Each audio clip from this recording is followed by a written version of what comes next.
Hi, welcome to Mindful Moments, where we talk about things about well-being From physical health, mental health, spiritual health, and anything under the umbrella of wellness. My name is Dana from the Personal Services Office. and I am Kate from the Guidance and Counseling Office.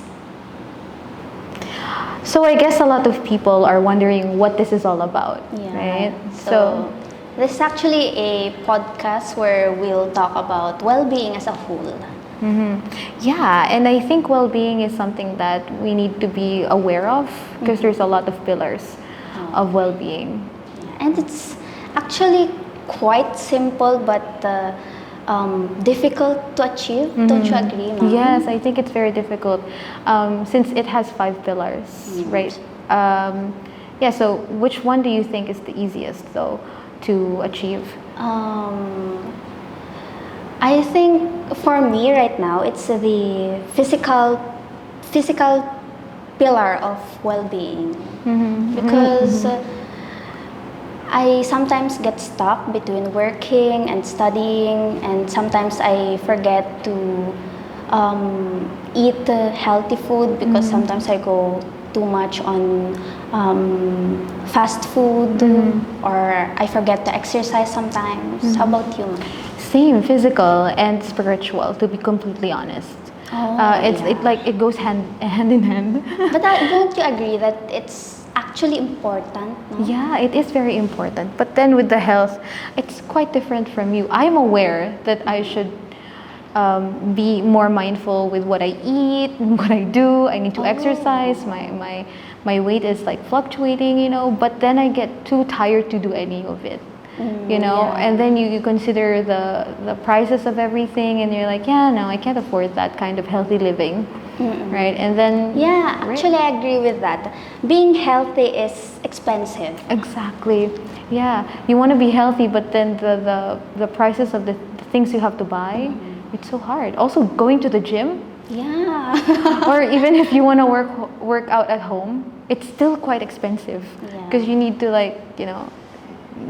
buy a lot of things also with the food. Sometimes I get excited on buying like gym stuff, or things to like clothes for working out, but the excitement dies down because sometimes you're too tired after class or after work. Yeah, exactly. So I just sleep and take a rest. Yeah, I bought a yoga mat. Never used it. I was like, never mind. And I felt like I wasted money. But the moment I was buying it, I was like, no, this is for myself. Yeah. But then, right now I'm not even using. I know I used it once. Oh. So I can sleep for a sleepover. But aside from that, I didn't. But I know a lot of people who really prioritize their health. Yeah, there are a lot of people. Sometimes I get I'm happy for them, but I am sure to myself that I can do it, but I will try because I know that it is important for us also. Nice. That's good. Also, self-discipline is very important if you want to be sure that you're healthy, you're physically fit. I don't have that.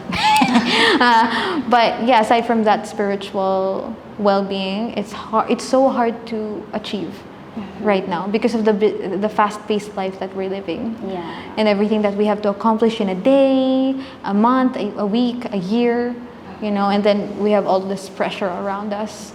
You can't really have some time to go to the church or do all of that. But aside from these 2 pillars, there are more actually. So there are. So besides from the hardest, what for you is the easiest? The easiest? That's a good question. I think I'm gonna. None. None. I don't think it. Yeah, because it consumes most of our time. It's social. I think social well-being. It's social. Easier because I think it's because it aligns with my work. Yes, exactly. The job demands it. I think I said this in a series that the Lorma channel also did before. I talked about how different I was when I was younger and how different I am now. Like if you compare the both both of myself. Me when I was younger and me now, it's so different. Because when I was younger, I was shy. I cry whenever my space, like my personal space gets, I don't like it when people stare at me. I don't like it when people talk to me. I cry. You won't see any pictures of me when I was a kid smiling. I was always crying because I was uncomfortable with the crowd. I'm curious, how did it change? There was a point in our lives where we had to sell Filipino delicacies. And a lot of people where I lived, where I grew up, was homesick. So they're like, that's the closest thing you can have to home. So they buy from us, and in order for us to sell, this is not child labor, by the way. I did it willingly. My parents told me not to, but I'm like, I want to help, because when you see your parents struggling, you also want to help them, right? Yeah, and it's also part of our culture. It is. Yeah, I have sold other stuff also right? when I was younger. And it's like you're so curious, what does that entail? Like what happens when you do that? It's really cool. And I had to be more social. My brother, that was what age? I think the first time we like really went out and sold these, it was in front of a church because there was an event. So it's like when I was in grade 2. I don't know how old I was when I was in grade 2 or I know maybe 7, around 7 or 8. 7. Yeah, I guess. But from there on, I became more social. And then I noticed when I was in grade 6, I joked about something when we were in class, science class. It was an introduction for chemistry. And then I said a joke and everyone laughed, and I'm like, I'm a joker. Yeah. And then I just felt like it felt really good to make people laugh. And then it started from there. And then I became more social from high school, and then college. College was a culture shock. Like everything is new in college.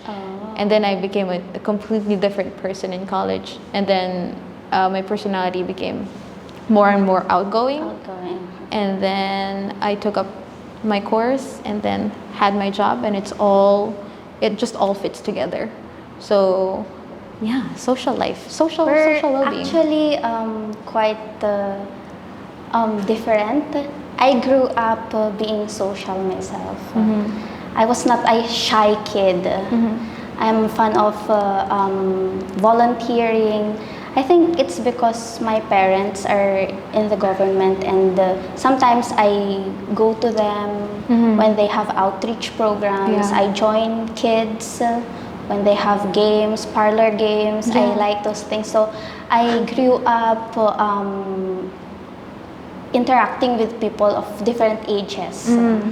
Yeah, so our environment really affects our social well-being. And mostly because of it's job related. So you're really allowed to talk with your students, your clients, and that's where I became more social.